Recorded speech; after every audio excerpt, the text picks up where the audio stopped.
सवाल आपके सामने क्या कह रहा है, ये ऐसे सवाल हैं कि बच्चे से थ्योरी वाले सवाल होते नहीं हैं, चाहे वो 6 का हो, 7th का हो, 8 का हो, या 9th का हो, या 10th का हो, या 11th का या 12th के स्टूडेंट्स हों, उनसे थ्योरी वाले सवाल ज़्यादा होते नहीं है, क्योंकि थ्योरी वाले सवाल क्या होते हैं, थोड़ा कन्फ्यूजन होते हैं। कन्फ्यूजन वाले कुछ नहीं होते हैं, बस उनकी थ्योरी समझ के जिस बच्चे ने सवाल कर लिया तो समझिए उसने बहुत कुछ कर लिया।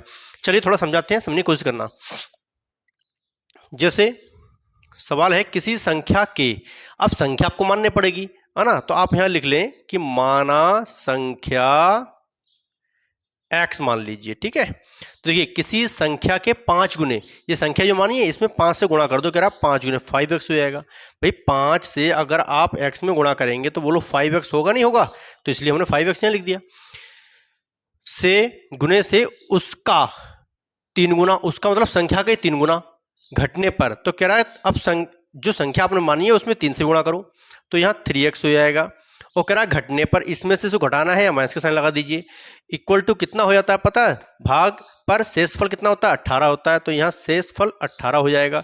ठीक है, अब आपको करना क्या है, बहुत सिंपल तरीका सवाल हल करते हैं, ध्यान से देखिएगा, फिर समझाता हूँ फिर समझिएगा। किसी संख्या के 5 गुने, आपने संख्या मानी x, माना संख्या x, अक्षर कोई भी मान सकते हैं ए से लेकर जेड तक, लेकिन मैथ जब हम पढ़ते हैं तो उसमें x जो है वो बेस्ट बैठता है, इसलिए हम ज़्यादातर x ही मानते हैं। ठीक, तो अब माना संख्या x, तो कह रहा है 5 गुने, तो x में हमने 5 से गुणा कर दी तो 5x बन गया, राइट, वो हमने यहाँ लिख दिया।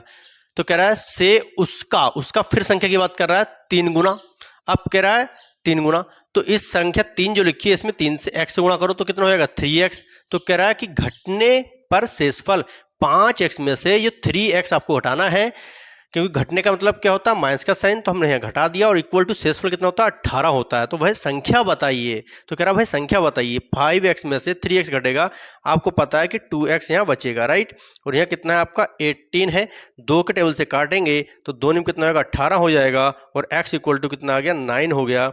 अब आप समझ गए होंगे कि आपका आंसर कितना आ गया। अच्छा, थोड़ा सा अगर सिद्ध करना बताएं तो सिद्ध भी हो सकता है कि 18 ये कैसे आया है।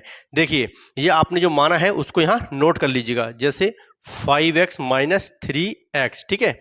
अब देखिए 5 है, मल्टीपल का साइन लाएंगे, मल्टीप्लाई का साइन है, x की वैल्यू कितनी है 9 है, तो 9 लिखेंगे, माइनस 3 लिखेंगे, मल्टीपल, फिर x की वैल्यू कितनी है 9 है, जहाँ जहाँ x वहाँ 9 रखना है आपको। 9 पंजे कितना होगा 45 होगा, 45 आ गया, माइनस 9 यहाँ 27 होता है, तो यहाँ 27 आएगा। अब घटाएंगे आप, क्योंकि 45 ज़्यादा 27 कम, हासिल लो कितना 15, 15 में 7 गए 8 बचेगा, ठीक है, और यहाँ कितना 3, 3 में 2 गया तो 1 बचेगा, ठीक है। तो आपको देखो हमने यहाँ पर क्या कर दिया, जांच भी कर दिया, जांच मतलब जानते हैं प्रूफ भी कर दिया, राइट। तो इसलिए कितना, वह संख्या कितनी होगी 9 होगी, ठीक है, कर लीजिएगा।